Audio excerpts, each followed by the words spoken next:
So if you're a reasonably minded person living in Britain at the moment, you're probably fuming. And this face that you can see on, not mine, on the screen should be part of the reason why you're furious, because we've got Angela Rayner here. I mean, they're all as bad as each other. They're all parasites. But Angela Rayner here, Deputy Prime Minister in the UK, has just bought a third home, 800 grand, beachfront. This is a public servant. This is... If you think back to the original idea, I guess it was, the original idea was that as a community, we all live together and we assign a group of people to just make decisions on our behalf to develop the community, because obviously we all go to work and therefore we are far too busy carrying out our roles, which are essential to the community even being here in the first place. And this group of people who were assigned this responsibility to make decisions about expenditure, all this kind of stuff, on our behalf, you know, they ask the public, oh, we were going to do this, or we suggest this, or what would you like to do? That doesn't even happen anymore. This group of people are now multimillionaires. They have deals with people outside of our community, which benefit them, but are to our detriment. And it's become so normalized that we just can't do anything about it. They've managed, you know, that expression about the long march through the institutions. All these institutions whose role was to make sure that these people are held accountable and are kept in check. Well, they're under the control of these people now. So this woman's able to go and buy her third property, 800 grand, and apparently her second property, the council tax for that is being passed on to the public. So we're paying her council tax, even though everybody's skinned, because they're impoverishing us, actively impoverishing us. She's passing that on, but she's not the only one. She's not the only one. Absolutely every single member of Labour seems to be utterly vile, don't they? They've all got little deals going on, you know, to benefit themselves to the detriment of everybody else. They're spending all the public money. They're also carrying out... They're carrying out their duties assigned to them by globalists. That's a group of people who transcend national borders and have a great agenda, you know, for the entire planet. And it conflicts with everything that we hold dear in Britain. Which is why when we fly an England flag, they send the messages down to their tentacles, all the councils around Britain, to get those flags down. But I thought what I'd do is I'd just have a quick look through bookmarks here and just have a look at some stuff. The Labour government's planning and infrastructure bill, a land grab. This includes compulsory purchase by public bodies and governments, local and national, to buy land, which includes the Greenbelt, farmland, and even allotments.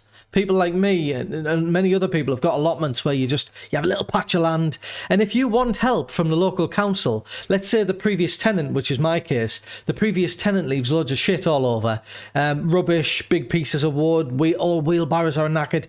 And you want the council, the tenant, the landlord who has the responsibility to prepare that property for the next tenant. At least that's how it's always been, hasn't it? Like, if you're a landlord and the tenant moves out and he leaves loads of shit, then you're supposed to charge that tenant or do something there, but it's got to be in good condition for the next tenant. It doesn't even work like that anymore. The government, the council, they're not beholden to those things. They just give you a load of shit because everybody's desperate for an allotment, so you're going to take it. So they just give you it and say, it's a shithole, but if you don't want it, I'll give it to somebody else. So then you've got to take it. So you don't get any help. You say, oh, well, can I have a skip? You know, have you got any sort of contractors you can come down just to move this stuff? Nah, no help whatsoever. So they're going to be taking them off you anyway, it doesn't matter, at low agricultural value rather than full hope value. After purchase, they can sell land to a housing developer or solar panel company, who of course is going to be owned by mates of the government, at full development value. And the government, it doesn't matter because the government are getting kickbacks. It's our money they're paying with anyway, so they don't give a shit, they're not losing anything.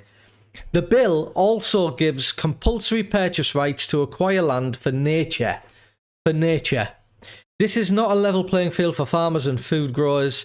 They will be forced to sell at a low value, but the purchaser, often the local council, will be able to sell at full value. This is fundamentally wrong on some level. We are living in a complete dictatorship. We can't pretend it's anything otherwise.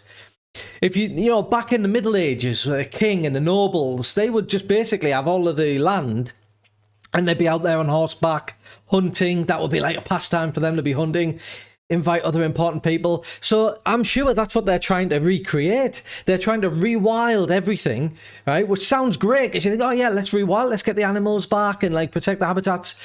But eventually we are going to be the peasants of the Middle Ages, where we're not allowed on that land. It's private, it's owned by a noble. You could be hung if you tried going in there. And basically they're just grabbing all the land. And this is what happens in China, you know. I once heard from a friend, because I used to live in China, I used to hear from a friend who was an architect. And the government wanted to build on this land, but there were people living there. And this land was owned by those people. You know, they had houses that they owned. So the government came in and just sent some dodgy, corrupt surveyor, I guess, round, and he just had a look at the place and said, "Oh, this is broken. It's dangerous. It could fall down any minute." It couldn't, apparently, according to the architect friend that I used to have.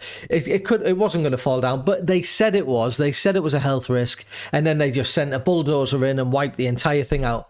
So I honestly don't feel like we're any different to China. And why would we expect to be, given the fact that for decades now, we've watched our politicians doing dodgy deals with the CCP, Chinese Communist Party, and we've all just sat and watched it because we're just cattle that graze and chew food and work. And we do that on the basis, oh, well, I'll get a pension at the end of it. Even though a pension is an investment. And these public servants, they've got like 10 to 12 portfolios of investments, no doubt. That's making them a fortune every single day. And they're using our money to make their money. And then we get promised one investment, which is at the end of our working life, we'll get a pension. And even now they're pushing that back. And in the Labour government, is it not true that they're trying to get that pension so that you can't have it? It's just absolutely vile what's going on in this country and what we're watching. And I honestly feel like waving a flag isn't how we win this. Waving a flag, that doesn't scare them. Of course it doesn't. So that's the land. We already know that Bill Gates has been having meetings with Keir Starmer. Larry Fink from BlackRock's having meetings with Starmer. The houses are getting bought up because you'll own nothing. And they reckon we'll be happy. Of course we won't. I just bookmarked a few things. What's this one? This should concern all of us. These flags have been displayed peacefully and respectfully as part of a genuine show of local unity. They pose no threat, no public safety risk, yet they're being removed while all other flags and banners remain untouched. Again, you know, it's got to the point now where it's so obvious. You can have an Israel flag, a Palestinian flag, the pride flag, and that can just be thrown in your face every day. And if you do anything to that, you could be punished. Do you remember people were like defacing like zebra crossings and stuff that they'd done in pride, and they were getting punished for it, as far as I remember. But if you deface the England flag or remove, and the point is here is that we get so tunnel visioned about every single individual war front, because we're in a war with a bunch of people, like I say, who have become so corrupt that they just see the world as theirs now. And why wouldn't they? Because we've allowed that to happen for so long. And so they now belong to a group, and that group is a transnational group. The only border it has is around Davos every year. You see the military guard around Davos every year. That's their border. There's no illegals getting in there. Only people are crossing that border who've been given permission. And that's your government officials from the full spectrum, the full political spectrum. It's not just one political party like Labour. Tory will be there, Lib Dems, all that kind of stuff. And then your selected media, propagandists, not media, propagandists, and the regulator, Ofcom, that's there as well, because it's the entire propaganda engine that's there. So they've got a border. That's the Davos border. And what they need is to make sure that every unique individual culture that exists is wiped out. It's basically diluted until you've just got just one giant mob of people living together with all different values, and inevitably there's going to be conflict. Klaus Schwab promised we're moving into a more violent world. This is no doubt what he was talking about. So they need to get rid of any kind of unique identity there. They need to get rid of that so that, you know, basically there'll be all of our heritage, all of our sort of collective memory passed down through generations will be just wiped out. This is exactly, again, what happened in China with Mao. Oh, our history is all imperial. We need to get rid of it. You know, it's shameful. They're doing the exact same thing now in the West. They want us to believe that our history is shameful. They never talk about slavery being abolished by the British. They don't talk about that because, of course, it would counteract what they're trying to achieve. So in China, Mao managed to get rid of the imperial, destroyed all of the emperors' tombs and mausoleums and all those kind of things. And so when you go to China now, you do get your touristy parts, but for the most part, it's just plain building. You know, it's just pretty much blank. Don't believe everything you see. You know, whenever you see advertising and promotion for China, you've got the photoshopped skies so they look blue and the photoshopped mountains. It's when you go to China, you just get you're in your line of sight, your vision, your range of vision is about 200 yards, 300 yards, say. And then beyond that, it's mist. It depends where you live, obviously, but for the most part, in various cities, you'll just see mist. And then as you're going along, it's just mist. You're in a big sphere that you can see. But people, outside of that sphere, they too are in their own sphere. So everybody's covered in this shit. But when you see promotional footage of China, it doesn't look like that. It looks absolutely gorgeous, doesn't it? And we are becoming China. I have no doubt that foreign international promotion, like Britain's foreign promotion, is probably saying that Britain's brilliant and all this kind of stuff. But while you're in Britain, you can see it's clearly not. There needs to be a revolution, says Tommy Robinson. It's as simple as that. Now, I like hearing words like that. Revolution is apparently synonymous with violence, but it doesn't have to be. Have you heard of like sort of peaceful revolutions and silent revolutions, silent protests? Doesn't have to be violent, so nobody needs to condone that, but we definitely do need change, that's for sure. This is about in Bolton, a mother and her child have been evicted from their house to make way for 6 Afghans. And that's the thing with immigration, isn't it? People talk about this as immigration. This is not immigration we're talking about. Immigration is a process that's happened for a very long time.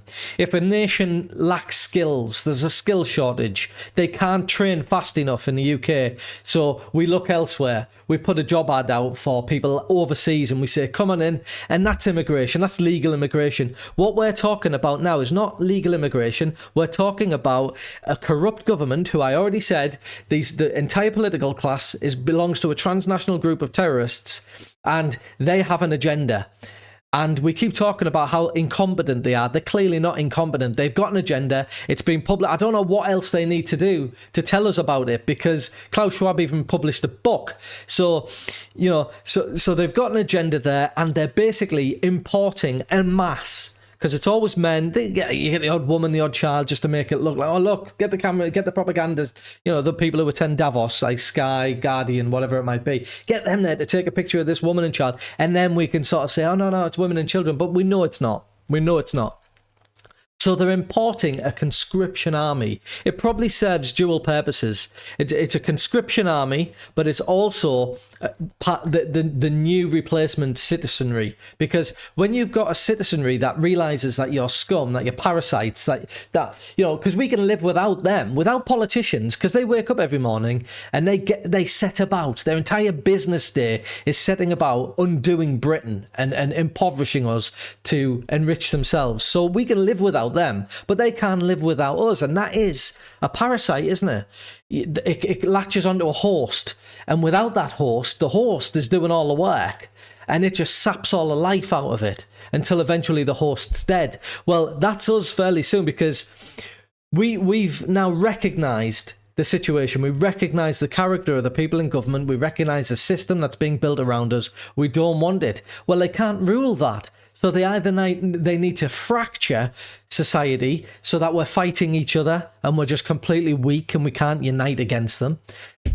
Or ultimately, they need to replace us so that they can continue the illusion of democracy. They can just have other people voting. They're already doing it. They're doing everything in front of our eyes. They're giving the vote to immigrants. So they're bringing in... I'm saying immigrants. It's not immigrants, is it? They're importing people from overseas. They're giving them a vote. You've got the BBC and other propagandists teaching children that they were there before us, they were here before us, and that we should be ashamed of ourselves, and they are the ones that should be great. You've seen job ads where if you're white, you can't apply. So they've basically, it's a huge replacement effort to continue this illusion of democracy. That's essentially what I think is going on. And clearly a lot of other people as well. It seems obvious. It's difficult to see it any other way now. Finding accommodation across the UK for asylum seekers is not only big business, but takes serious planning. Are taxpayers allowed to know projected numbers of people and what our bill will be? So again, we're paying for this.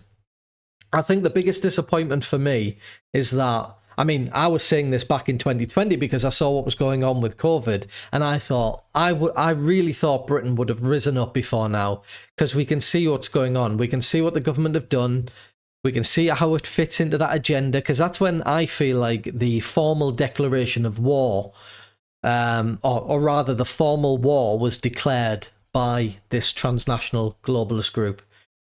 It started with COVID, quickly moved on to BLM, went through the agenda, sort of gender ideologies, you know, where pride was hijacked. And then there's like conflict with religion, so they brought in Islam. There was the Ukraine war that was brought in to divide people. It's moved through climate change, and now this immigration, which, as I say, I don't believe is immigration. It's a completely different thing entirely. And we're paying for all of it. And like I said, the biggest disappointment for me is just that I honestly thought by now we would see Britain grind to a halt, the economy. We'd all stop working, because if you, going back to that original analogy where we're a community, we're all doing our daily jobs. I mean, if this was 1,000 years ago, you've got somebody out in the woods collecting berries, you've got somebody else chopping trees down, collecting wood for firewood or planks of wood to build, and you've got somebody else who's like training warriors to protect the community, protect it from predators, whatever it might be. You've got people washing the clothes. You've got all this sort of stuff, like I say. And then when you've got a bunch of people, just a group of people who say, oh, well, I'll tell you what we'll do is, if all the stuff that we'll put it in a pot, and this will be used to develop the village. And because everyone's busy, they've all got a job to do, we'll do that. We'll make those decisions. But of course, there'll be a conflict of interest if we choose to do stuff ourselves, because, you know, there'll be a conflict of interest if we've been given this job to do and then we're making decisions. So we won't make decisions. It'll be entirely you making the decisions, and we'll just act on your behalf, public servants. But when you see that these people are basically selling us out, that these people are now multimillionaires, Angela Rayner buying a third property, you know, talking about, oh, I can't tell you about the tax stuff. I've been told I'm not allowed to do that. Bollocks. It's at that point, surely the community comes together and says, well, hang on a minute.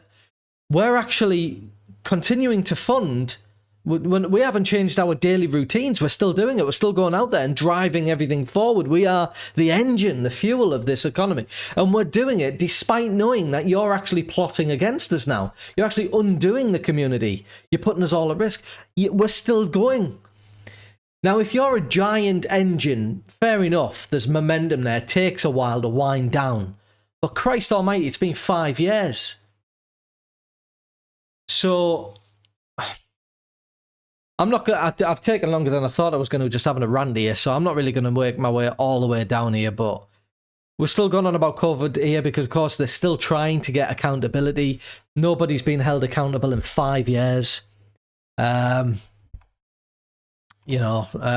Christianity, there's the whole Islam and Christianity, stuff like that. I've been watching videos recently of auditors. I don't know if you're familiar with videos on YouTube where they're called auditors, but these people, just ordinary people as far as I can tell, they'll go out with a mobile phone and they know the law. You know, they've read up on the law. They know the acts and the bills. They know what their rights are. They know the limitations of the police. And they go out to different police stations, really. And I guess they do it because they can. They know they can, but they know they're going to get some... It's like they're going to get some hassle off the police. Now, some people might say, oh, well, they're going there to cause trouble. Not really. I mean, if you these private shoppers where companies will employ private shoppers and they'll go to a shop and they'll do things because they want to gauge the effectiveness of the staff. Of course, they've got to interact with the staff to find out whether the staff are good at their job. That's what it is. You want to make sure that the staff have been trained well. And that's what these guys do. They go out and they interact with the police because the police inevitably approach them and blah, blah, blah. And the number of police that haven't got a clue what they're doing, they're just so... They've got the ego. They've got this feeling of authority. Why wouldn't they? We call them the authorities for some reason. And so they you should watch some of their videos. Just type in what is it? Raw audit reviews. There's one that I listen to watch. Just watch some of them.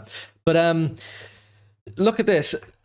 These are the police filming local residents along with counter-protesters with foreign flags who don't seem to be so worthy of such attention. Why is this? Well, we're seeing now that people who turn up to protests are basically getting arrested, aren't they? You get called a far-right thug and the police focus on you because you're protesting maybe immigrants and blah, blah, blah.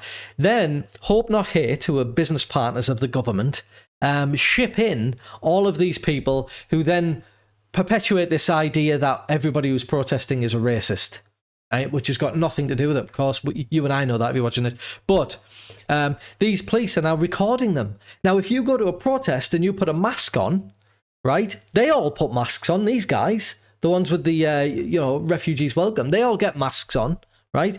But ordinary people, they don't usually wear masks. So they go to the protest without a mask. The police film you. They can identify you. And before you know it, you're straight into prison. That's basically what I believe is going on. And if you know your rights, which is why I tied in this audit thing, if you know your rights and you know how the law works, then you would know that you haven't done anything wrong. You wouldn't plead guilty. Even then, you're kind of punished because they can apparently throw you into remand and say, oh, well, we'll just have to wait for your court date then. And we'll just lock you in a prison cell for a year until your court date. So either way, it's just pure tyranny, isn't it, really? I don't understand how this could be happening in Britain of all places. So it is pure tyranny. So they say, we'll plead guilty and we'll get you in and out. So like Lucy Connolly, she pleads guilty and then they lie to her and they just keep her in prison for as long as they like.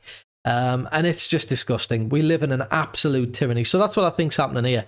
They're not filming, of course, the counter-protests because they've been told not to. They're sent there by Hope Not Hate and other charities or organisations, non-profits, who are tied to the government. It's like living back in Nazi Germany with the brown shirts. It's just pure tyranny. And we're supposed to go out and continue to pay our council tax.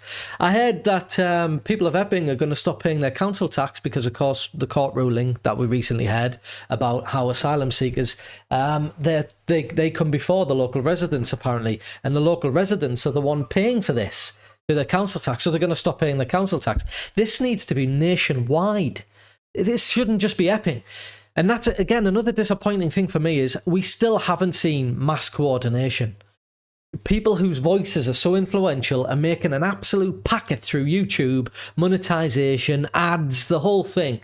So they don't bother risking it by coordinating nationwide the public to act against all of this once and for all. And so we all just subscribe to their channels, we give them a few bob, and they're happy as Larry. There's no reason to leave the chair. So who knows what's going to happen, but hopefully eventually, because eventually we'll just see countries like the US open their borders to conservative Brits who want to flee. Because ultimately you might say, oh, well, I'm going to stand and fight. That's great if we're coordinated. But if you're not coordinated, then the only way you're going to fight is on your doorstep when facing about 7 or 8 police. And you're going to be on your own.